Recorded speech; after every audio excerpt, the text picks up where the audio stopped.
ఈశ్వర స్వరూపమైన సభకి నమస్కారం.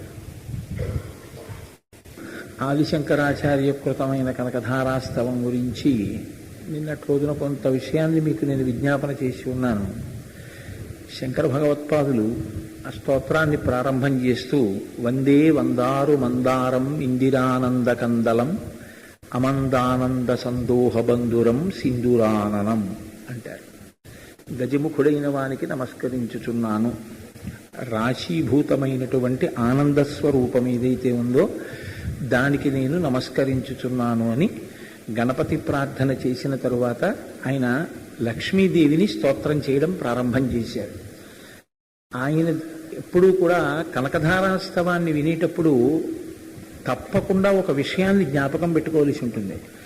శంకరాచార్యుల వారు ఎప్పుడు స్తోత్రం చేసినా ఆయన దృష్టిలో ఆయన చేస్తున్న స్తోత్రం ఎప్పుడూ పరాశక్తిని ఉద్దేశించి మాత్రమే.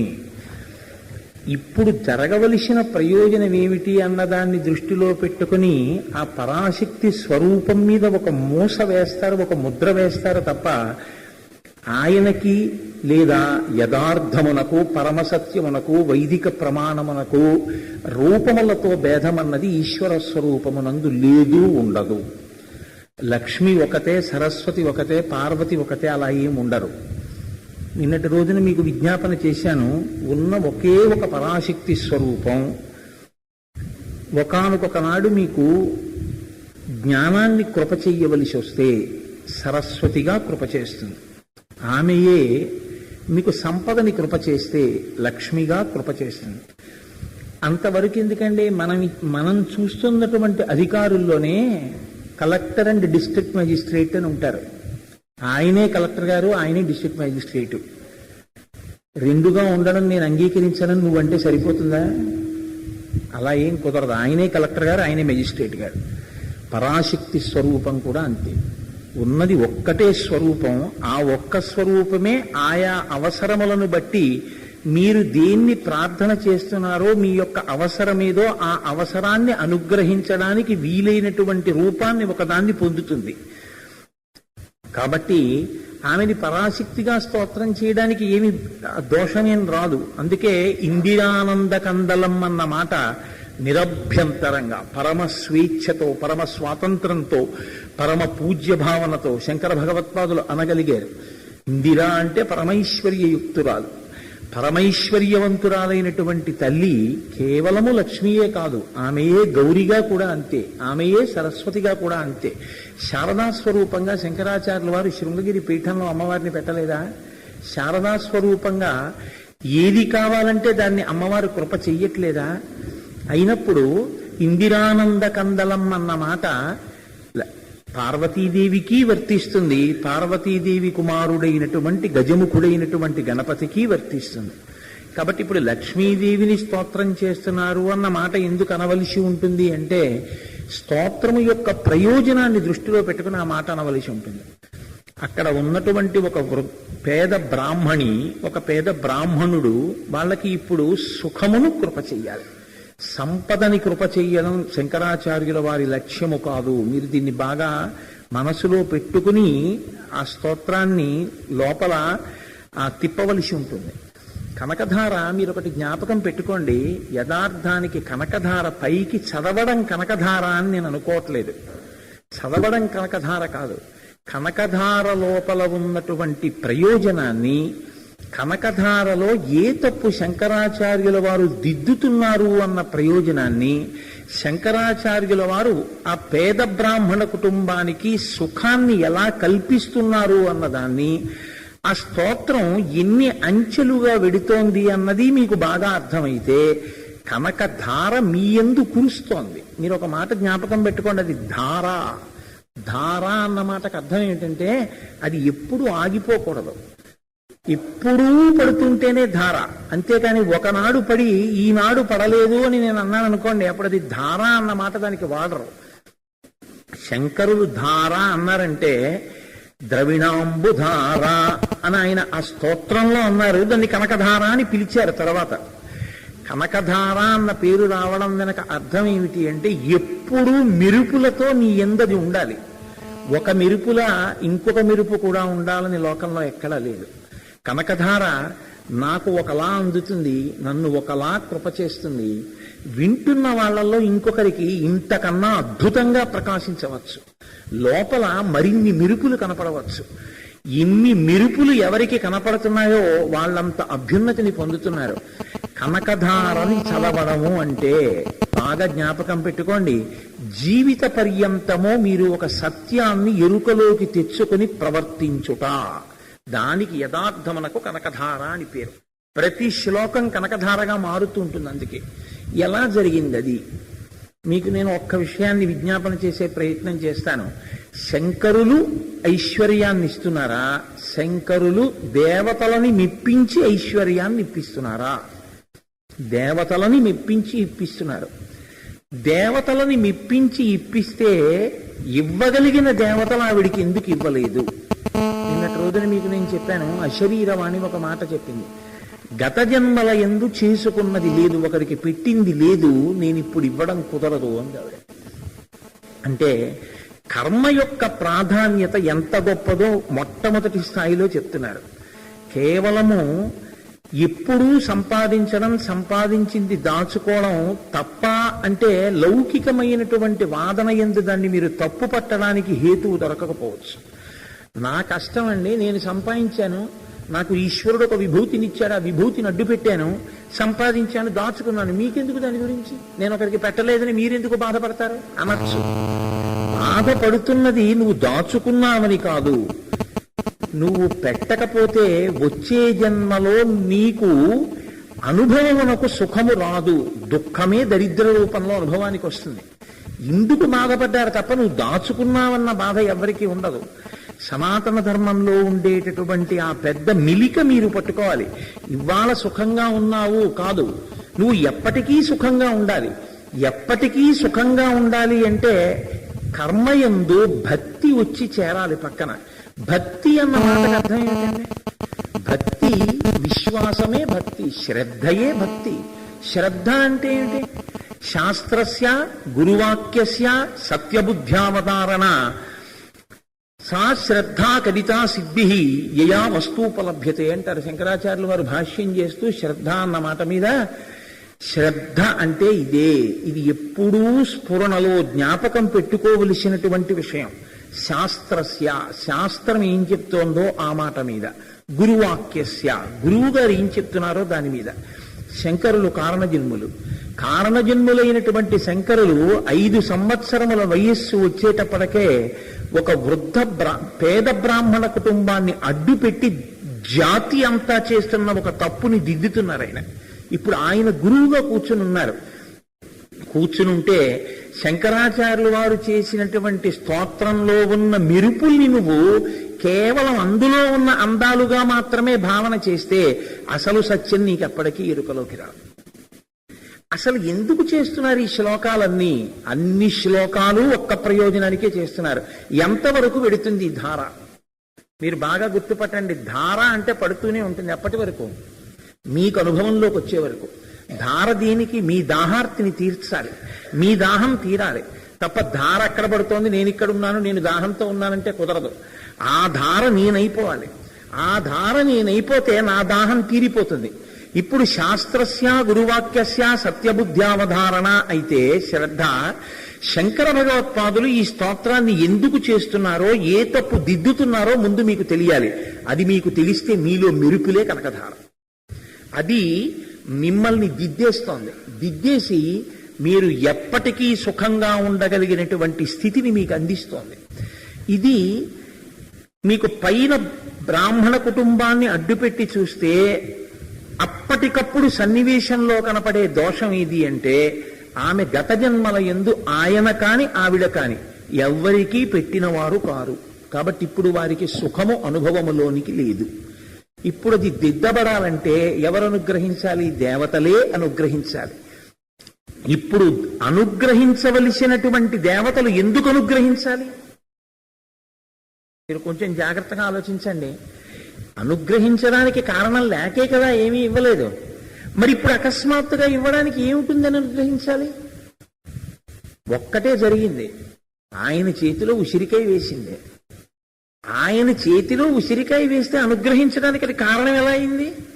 ఎలా కారణమవుతోందో చెప్పడం కనకధార. ఎలా కారణమవుతోందో నీకు అర్థమైతే నీ జీవితం కనకధార. నువ్వు బంగారం అయిపోతావు, నీ జీవితం మెరుపులతో నిండిపోతుంది. నీకు అసలు మనిషి జన్మ యొక్క ప్రయోజనం ఏమిటో అర్థమవుతుంది. అర్థమైతే కొన్ని మెట్లు ఎక్కుతావు.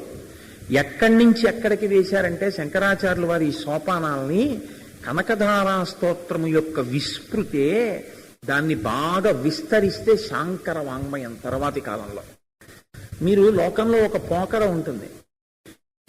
చాలా చిన్న వయస్సులో చేసినటువంటి కవిత్వమునందు ఉండేటటువంటి ప్రౌఢిమ కన్నా వృద్ధుడైపోయిన తర్వాత ఉండేటటువంటి కవిత్వంలో ప్రౌఢిమ ఒకలా ఉంటుంది. కారణజన్ములైనటువంటి శంకరులు చిన్న పిల్లవాడిగా ఉన్నప్పుడు చేసినటువంటి కనకధారా స్తోత్రంలో ఎన్ని రహస్యాలున్నాయో తర్వాత కాలంలో వారు చేసినటువంటి స్తోత్రాలలో కూడా అన్ని రహస్యాలు ఉన్నాయి. చిన్నతనంలో చేశారు కదండి, అందుకని దీని అంత పరిణితి కనిపించదన్న మాట మీరు అనలేరు. ఆయన జగద్గురువు, స్తోత్రం నిరూపిస్తుంది కాబట్టి ఆయన గురువు కనుక ఇప్పుడు ఆ స్తోత్రాన్ని నువ్వు చదువుకోవడము అంటే ఏంటంటే, స్తోత్రాన్ని చదువుతున్నప్పుడు నువ్వు దాన్ని ఎంత ధ్యానం చేసి అందులోంచి ఎన్ని విషయాల్ని తీసుకోగలవు, ఎన్ని విషయాల్ని నువ్వు తీయగలిగితే అన్ని మెరుపులు నీకు అందుతాయి. ఎన్ని మెరుపులు నీకు అందుతాయో అంత ప్రకాశం నీకు కలుగుతుంది. ఎంత ప్రకాశం నీకు కలుగుతుందో అంత చీకటి తొలగిపోతుంది. ఎంత చీకటి తొలగిపోతుందో అంత జ్ఞానం నీకు కలుగుతుంది. కాబట్టి దిద్దుబాటు కనకధారా స్తోత్రంలో ఎక్కడ నుంచి ఎక్కడ వరకు ఉంది అంటే, కర్మతో మొదలుపెట్టి చిట్ట చివర జ్ఞానమునకు చేరేంత వరకు ఉండేటటువంటి సోపానములను చెప్పకుండా శంకరాచార్యులు వారు ఈ స్తోత్రంలోనే చెబుతూ వచ్చారు. అందుకే ప్రతి శ్లోకంలోనూ మళ్ళీ కనకధార వైపుకే వెళ్ళిపోయి పైకి తప్పు దిద్దుతూనే ఉంటుంది. ఈ తప్పు దిద్దుతున్న కోణం ఎక్కడో నువ్వు విడిచిపెట్టి కేవలము ఆ శ్లోకంలో ఉన్నటువంటి అందాలు చూసే ప్రయత్నం చేస్తే ఒక పెద్ద పొరపాటు జరిగిపోతుంది. శంకరాచార్యుల వారి శ్లోకాలు ఎంత అందమైనవో చెప్పడానికి నువ్వు అక్కర్లేదు. ఎందుకంటే అది గురువులు ఇచ్చిన వాంగ్మయం. ఒక కవి రాసినటువంటి పుస్తకానికి ముందు మాట చెప్పడానికో, ఓ కవి రాసినటువంటి గ్రంథాన్ని పరిచయం చేయడానికో సభలో నువ్వు చాలా అందంగా మాట్లాడు, అందులో తప్పేం లేదు. గురువు గారు రాసినటువంటి శ్లోకాలు ఎంత అందంగా ఉన్నాయో నువ్వు చెప్తే అది చాలా పొరపాటే. ఎందుకనంటే నీకు అసలు అందలేదు.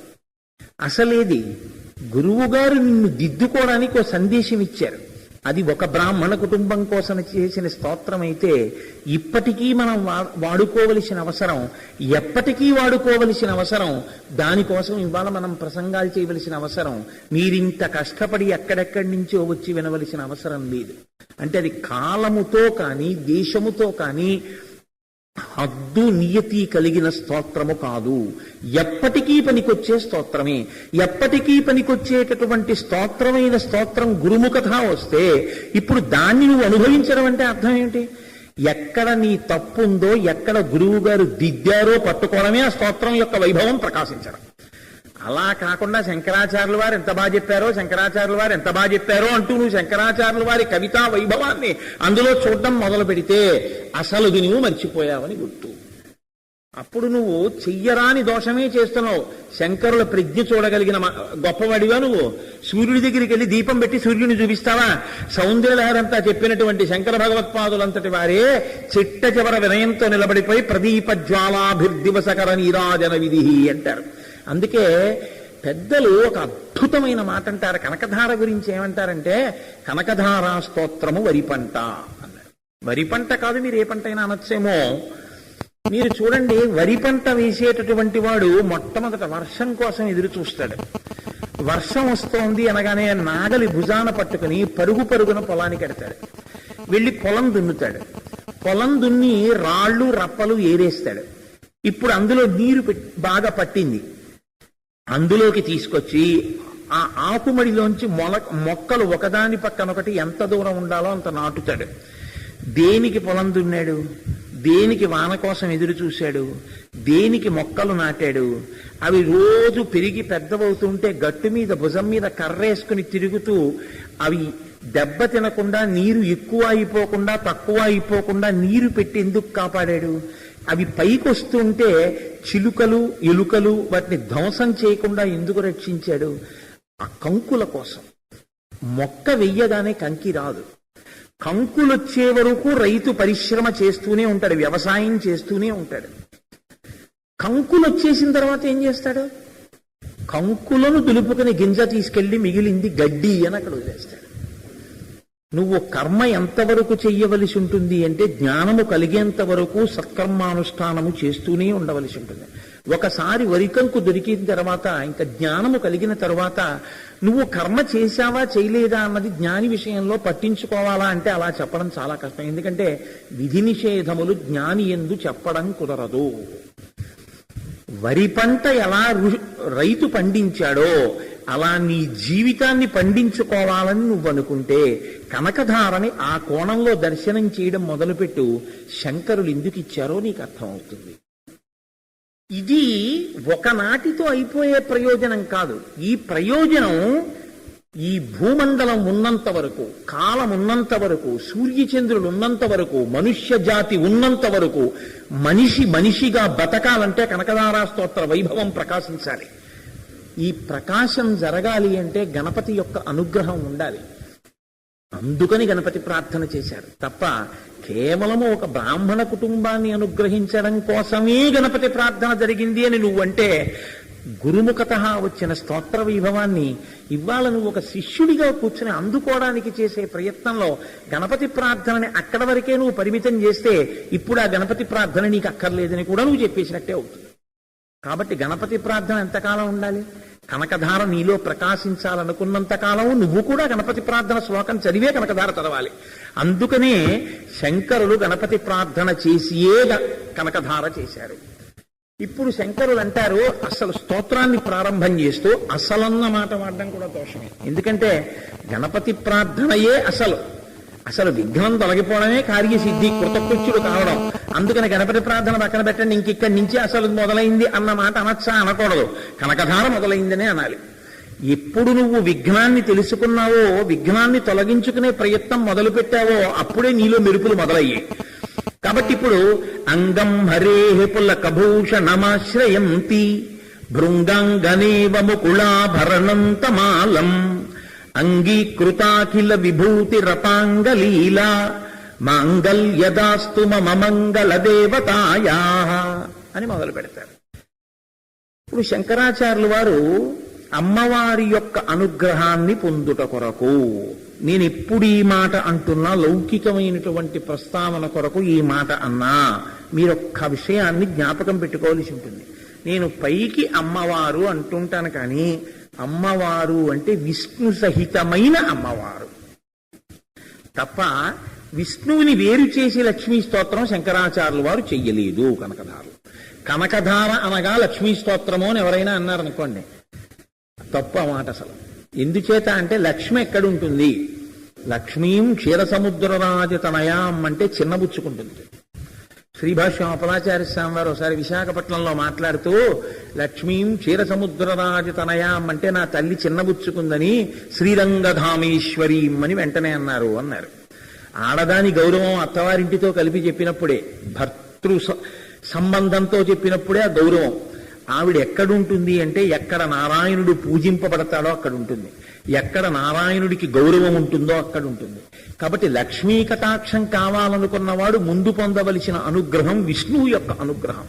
నారాయణ అనుగ్రహం ఉంటే లక్ష్మి ఉంటుంది. నారాయణ అనుగ్రహం లేని చోట లక్ష్మి ఉండదు. బలవంతంగా తెచ్చినా అది నీ ప్రాణహానికి పనికొస్తుందేమో కానీ నీ సుఖానికి పనికిరాదు. రాముడు అక్కర్లేదని తెచ్చుకున్న సీతమ్మ రావణుడి వృద్ధికి పనికొచ్చిందా? పనికిరాదు. సీత అక్కర్లేదని చెప్పి రాముడు ఒక్కడ కావాలనుకున్న శూర్పణఖ జీవితంలో ఏమైనా సాధించగలిగిందా? సీతారాములు కలిసి కావాలనుకున్న హనుమ భవిష్యత్ బ్రహ్మ కావట్లా? ఇద్దరిని కలిపి చూడడంలోనే ఔన్నత్యం ఉంది తప్ప ఇద్దరినీ అసలు వేరు చేసి చూడడంలో అర్థమే లేదు. నీ సౌకర్యం కోసం నీ లౌకికమైనటువంటి జీవితంలో ఉన్నటువంటి సంకుచితత్వాన్ని తీసుకొచ్చి ఈశ్వరుని యొక్క తత్వమునందు కూడా ప్రవేశపెట్టి ఆఖరికి ఆది దంపతుల మధ్యన కూడా లక్ష్మీనారాయణుల మధ్య, వాణి హిరణ్యగర్భుల మధ్య, పార్వతీ పరమేశ్వరుల మధ్య కూడా వీళ్ళెక్కువ వాళ్ళెక్కువ అన్న మాట నోటి వెంట రాకూడదు. కనకధారలో చిన్నప్పుడు ఏది మొదలు పెట్టారో తర్వాత కూడా శంకరుల స్థితి అంతే. శివానందలహరి చేస్తే కళాభ్యాం చూడాలంకృత చిచి కళాభ్యాం నిజతప ఫలాభ్యాం. వారు ఒండులు ఒకరి తపమున ఒకరు ఫలమైన వారన్నారు తప్ప వారికన్నా వీరెక్కువ వీరికన్నా వారు తక్కువ అని ఆయన ఎప్పుడు అనలేదు. కాబట్టి ఇప్పుడు ఆయన ప్రారంభం చేస్తూ ఇప్పుడు కావలసింది ఏమిటి? అనుగ్రహము. అనుగ్రహం కావాలి. అనుగ్రహానికి ఆయన ఎవరిని ప్రార్థన చేస్తున్నారు? బాహ్యమునందు సుఖము కావాలి. ఈ సుఖము కోసం లక్ష్మీదేవిని స్తోత్రం చేస్తున్నారు. లక్ష్మీదేవిని స్తోత్రం చేయడము అంటే విష్ణువుని పక్కన పెట్టి చేసిన స్తోత్రం కాదు. ఆ భావన కలగగానే అసలు లక్ష్మీదేవి మూతి ముడుచుకుని కళ్ళు కనుబొమలు ముడివేస్తుంది. కాబట్టి మహాపతివ్రత అయినటువంటి అమ్మ, త్రైలోక్య కుటుంబిని అయిన అమ్మ, నిత్యానపాయని అయినటువంటి అమ్మ ప్రీతి చెందాలంటే ముందు ఆయన వైభవాన్ని కీర్తిస్తూనే మొదలు పెట్టాలి. ఆయన పేరెత్తితే ఆవిడ సంతోషిస్తుంది. సౌందర్యలహరి అమ్మవారి వైభవానికి సంబంధించింది అవచ్చు, కానీ శివశక్త్యాయుక్తో అంటూనే మొదలెట్టారు. కారణం ఒక్కటే, శివ అన్న పేరు ఎత్తకపోతే అసలు శివా పలకనే పలకదు. కాబట్టి శివస్తోత్రం జరిగి తీరాలి. చంద్రశేఖరేంద్ర సరస్వతీ స్వామి వారు ఓ మాట అంటుండేవారు, సౌందర్యలహరి నీకు బాగా అర్థం కావాలంటే శివానందలహరి ముందు బాగా పారాయణ చెయ్యి అంటుండేవారు. శివానందలహరి ఎవరు బాగా పారాయణ చేస్తారో వారికి సౌందర్యలహరి తనంత తాను ప్రకాశిస్తుందనేవారు. శివానందలహరి వదిలి సౌందర్యలహరి ఎవరు చదువుతారో వాళ్ళకి సౌందర్యలహరి పూర్తిగా అర్థం కాదని చెప్పేవారు. పరమాచార్య అంటే నడిచే దేవుడు, మహానుభావుడు. ఆయనే అంత మాట అన్నారంటే అమ్మవారి యొక్క పాతివ్రత్యం ఎంతటిదో, స్వామిని ఆరాధించని అమ్మ అనుగ్రహం ఎలా కలగదో మనకు అర్థమవుతుంది. ఇప్పుడు శంకరులు అనుగ్రహాన్ని కోరుకుంటున్నారు. అనుగ్రహము అంటే ఏమిటండి? దేవతలు ఎప్పుడైనా అనుగ్రహిస్తే చూపులతోటే అనుగ్రహిస్తారు. మనం నివేదన చేసినా వాళ్ళు స్వీకరించేది చూపులతోటే. ఆ చూపులతోటే వాళ్ళు లోకాన్నంతటినీ పెంచి పోషిస్తూ ఉంటారు. చూపులతోటే లోకాన్నంతటినీ లయం చేస్తారు. ఉన్మేష నిమిషోత్పన్న విపన్న భువనావళి అంటే కనురెప్ప వేసి లయం చేసే ఇట్లా ఆవిడ. కాబట్టి ఆ కన్నులలో, ఆ చూపులలో ఉంది గమ్మత్తంతా. సౌందర్యలహరిలో అనేక చోట్ల శంకరుడు ఇదే ప్రస్తావన చేస్తారు. భ్రువౌ భుగ్నే కించిత్ భువన భయభంగ వ్యసనిని అంటారు ఒక చోట. భ్రువౌ భుగ్నే కించిత్, ఎప్పుడైనా కనుబొమలు ఇలా ముడివేస్తే అందంగా ఉన్నారనరు. ఎందుకంటే ఇలా కనుబొమలు ముడివేసి ఇలా చూశారనుకోండి అప్రసన్నంగా ఉన్నారని గుర్తు. కానీ శంకరుడు సౌందర్యలహరిలో అలా ఉన్న అమ్మ సౌందర్య రాశి అన్నారు. ఎలా సౌందర్య రాశి కనుబొమలు ముడివేస్తే? కారణం ఒకటే, భువన భయభంగ వ్యసనిని. మనందరి భయాలు తీర్చడం కోసమని మన మొరలు విని, అయ్యో ఇంత కష్టంలో ఉన్నావా, ఎలా వీడిని ఉద్ధరించడం అని ఆవిడ కష్టపెట్టడం కాదుట, దయాస్వరూపిణి కనుక వీడిని ఉద్ధరించడానికి ఏమైనా మార్గం ఉందా అని వెతుకుతూ ఉంటుందిట. మీకోసం, మిమ్మల్ని ఉద్ధరించడం కోసం ఏ తల్లి కనుబొమలు ముడిపడ్డాయో ఆ తల్లి మీ గురించి పొందుతున్న పరివేదన మీకు తల్లిగా అది సౌందర్యం కాకపోతే ఇంకోటి ఎలా అవుతుంది? కాబట్టి సౌందర్యం అవుతే. కాబట్టి కనుబొమలు ముడివేసిన అమ్మవారు సౌందర్యలహరికి అవునా కాదా అంటే సౌందర్యలహరే. అలా అమ్మవారి చూపులతో అనుగ్రహించాలి. ఎవరిని అనుగ్రహించాలి? మనం తప్పుని ఏం చెప్తామంటే బ్రాహ్మణ కుటుంబాన్ని అనుగ్రహించాలంటాం. కాదు, బ్రాహ్మణ కుటుంబాన్ని అనుగ్రహించలేదనుకోండి అమ్మవారు. ఇప్పుడు మొట్టమొదట ఎవరు విఫలమైపోయారంటే శంకరాచార్యుల వారు విఫలమైపోయారు. శంకరాచార్యుల వారు నేను మెప్పించగలనంటున్నారు. ఎందుకు? ఇప్పుడు మెప్పిస్తే లోకం దిద్దుకోవలసిన తప్పు తెలుస్తుంది. ఇప్పుడు అక్కడ కానీ విఫలమైపోతే ఆ మార్గం మూసుకుపోయిందని గుర్తు. కాబట్టి ఇప్పుడు సఫలం అవడం అంటే ముందు బ్రాహ్మణి కాదు సఫలం పొందవలసింది, శంకరాచార్యులు వారు సఫలం పొందాలి. కాబట్టి ఇప్పుడు చూపు ఎవరి మీద పడాలి? శంకరుల మీద పడాలి ముందు. శంకరుల మీద పడడం అంటే మనందరి మీద పడ్డాం. గురువుగారు మార్గం తెలుసుకుని చెప్పినప్పుడు గురువుగారు ఆ ఉపాయము చేత లోకమునకంతటికీ కూడా మార్గాన్ని చూపించగలిగినటువంటి స్థితి ఎందుకు కృతకృత్యులయ్యారు. మనందరం కూడా ఆ మార్గంలో నడిచి వెళ్ళిపోవచ్చు ఇప్పుడు. కాబట్టి ఇప్పుడు శంకరులకి ఈ అనుగ్రహాన్నే కోరుతున్నారు. అలా లేనప్పుడు శంకరుల స్తుతి చేసి ప్రార్థన చేయడం అన్న మాట లోకంలో ఉండదు. ఇది ఎలా ఉంటుందంటే వరుణి పుచ్చుకుని ఏదో వాళ్ళ కోసం వీళ్ళు జపం చేసినట్టు ఉంటుంది. అలా కాదు చేసింది స్తోత్రం కనకధార. కాబట్టి ఆయన అంటున్నారు, అంగం హరే పులకభూషణమాశ్రయంతి భృంగాంగనేవ ముకుళాభరణం తమాలం అంగీకృతాకిల విభూతిరపాంగలీల మాంగల్యదాస్తు మమ మంగళ దేవతాయా. మంగళదేవత అని పిలిచారు. మంగళదేవత అన్న మాట లక్ష్మీదేవికి ఉన్నదా? ఉన్నది. లక్ష్మీదేవికి అనేకమైన పేర్లు ఉన్నాయి కదా. శంకరాచార్యుల వారు ఈ పేరే ఎందుకు ఎంచుకోవాలి? ఎందుకంటే శంకరాచార్య స్వామి వారి ప్రజ్ఞ అంటే అనన్య సామాన్యమైన ప్రజ్ఞ. ఆయన ఏదో అక్కడ పదబంధనం కోసమో, లేకపోతే బాగా సంధి కలుస్తుందనో, లేకపోతే అక్కడ ఉండేటటువంటి ఆ వ్యాకరణానికి ఛందస్సుకరి సరిపోవాలనో ఓ నామాన్ని తీసుకొచ్చి ఆయన పెట్టరు. ఆయన వేస్తే నామము నందు పిలవడంలో ఏదో రహస్యం ఉంటుంది. ఆయన ఇవాళ లక్ష్మీదేవిని మంగళదేవత అని పిలుస్తున్నారు. ఓ మంగళదేవత నువ్వు చూడాలి. మీరు చూడండి, నేను నిన్ను చూడాలంటలేదు, నువ్వు నన్ను చూడాలంటున్నారు. అంటే మన జీవితం అంతా ఎలా గడిచిపోతోందంటే ఎప్పుడూ ఆవిడ చూపుల్లో మనం పడేటట్టుగా మనం ప్రవర్తించడం లేదు. ఆవిడ చూపుల్లో మనం పడేటట్టుగా బతకడం నేర్చుకో. పడితే ఏమవుతుంది? ఎవరైనా నీకు కావలసింది చేసి పెట్టాలంటే ప్రయత్నం ఉంటుందేమో, ఆవిడ చూపులతో పోషించగలదు. కాబట్టే అమ్మవారి యొక్క అక్షికి, అమ్మవారి కంటికి, అమ్మవారి చూపుకి అంత శక్తి ఉంది. లోకంలో మీరు చూడండి, శరీరంలో ఉన్న ఏ ఇంద్రియమో కూడా నవరసములను ఆవిష్కరించలేదు, కొన్ని ఆవిష్కరించగలదు. ఇలా అంటే నేను నాలో ఉన్నటువంటి రౌద్రరసాన్ని చెప్పగలను. ఇలా అన్నప్పుడు నేనేదో ఇలా అంటే భయానకంగా ఉన్నాను, లేకపోతే భయాన్ని పొందాను అని చెప్పగలను. కానీ కన్నులలో శృంగార రసం దగ్గర నుంచి అన్ని రసాలు కళ్ళల్లో కనపడతాయి. నోరు ఒక్కటే మాట్లాడగలదు లోకంలో. నోటి తర్వాత మౌనంగా మాట్లాడగలిగిన శక్తి ఉన్నది కన్నుకొక్కదానికి.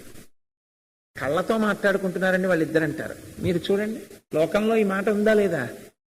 ఆయన అంటాడు, ఆవిడ ఊరుకుంటుంది. లేదండి చేద్దాం అనుకుంది, మీరు చూడలేదా, ఆయన కళ్ళతో మాట్లాడాడు అంటారు. ఆయన అన్నాడు, ఆగిపోయాడు. కన్నులతో భావ వ్యక్తీకరణ జరుగుతుంది. భావ వ్యక్తీకరణకు ప్రతిస్పందన ఉంటుంది కళ్ళతో. గ్రహించినప్పుడు స్పందన ఉండదండి, ప్రతిస్పందన ఉండదు. కాబట్టి ఒకరు ఒకరి వంక చూసి ఒకలా చెప్తే, కన్నులతో భావావిష్కరణ చేస్తే రెండవ వారు దానికి అనుగుణంగా ప్రతిస్పందన కూడా జరుగుతుంది. మాటకు ఎలా ఉంటుందో కంటి చూపుకు అలా ఉంటుంది.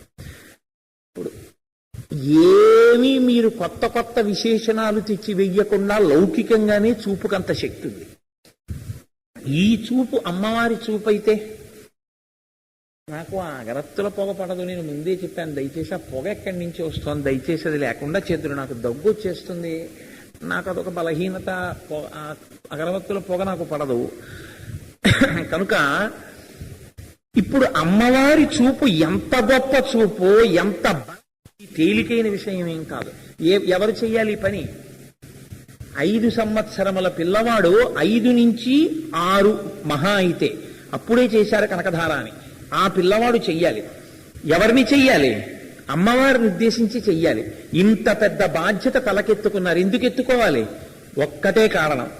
గురువు అన్న మాటకి శాస్త్రం ఏం చెప్తుందంటే, అధిగత తత్వ శిష్యహితయోద్యత సతతం. తాను తత్వమును తెలుసుకుని ఉంటాడు. తెలుసుకునుండి నేను తరించిపోతున్నానని సంతోషించాడు. తనతో పాటు శిష్యుల్ని ఎలా తరింపచేద్దామని తాపత్రయపడుతుంటాడు. ఎప్పుడూ సతతం. అలాంటి వాడెవరో ఆయన గురువు. కాబట్టి ఇప్పుడు శంకరులు గురువు, జన్మతః గురువు. కాబట్టి ఇప్పుడు ఆయన యొక్క తాపత్రయం ఏమిటి? అధిగత తత్వ. ఆయనకి తెలుసు తత్వం అంతా. శిష్యహితయోజ్యత. ఎవరు శిష్యులు? ఒక కాలమునందు కాదు, శంకరులు ఉన్న కాలమునందు ఉన్నవారు శంకరుల శిష్యులు కారు. ఇప్పటికీ ఎప్పటికీ శంకరుల సిద్ధాంతాన్ని నమ్మి శంకరుల పాదములకు గురువుగా నమస్కరించగలిగిన ప్రతివాడు శంకరులకు శిష్యుడే. వాడు శంకరుడు పుట్టిన భూమిలో కూడా ఉండక్కర్లేదు. శంకరులు ఇక్కడ పుడితే వాడు ఎక్కడో ధ్రువంలో పుట్టుండొచ్చు. కానీ శంకరుల్ని నమ్మి నమస్కరించగలిగిన వాడైతే ఈ జగత్తులో వాడు ఎక్కడున్నా వాడు శంకరాచార్యులు వారి శిష్యుడే. ఇప్పుడు ఆయన ఈ స్తోత్రాన్ని ఇవ్వడంలో ఉన్న గొప్పతనం అది. ఇటువంటి స్తోత్రాన్ని భుజం మీద వేసుకుంటున్నారు ఆయన. దీన్ని పైకి ఇవ్వబోతున్నారు. ఇప్పుడు లక్ష్మీదేవి కూడా సంతోషిస్తోంది, నారాయణుడు కూడా సంతోషిస్తున్నాడు. ఇప్పటి వరకు జరగనటువంటి ఒక గొప్ప పని, లోకమునకు కాలంతో సంబంధం లేకుండా వాళ్ళ ఉపాసనలో వస్తున్న పెద్ద దోషాన్ని దిద్దగలిగిన మనగాడు ఒకడు బయలుదేరాడు. ఈ పిల్లవాడు జాతికి దిశానిర్దేశం చెయ్యబోతున్నాడు. వీడి నోటి వెంట ఆ శ్లోకములన్నింటినీ మనం విందాం.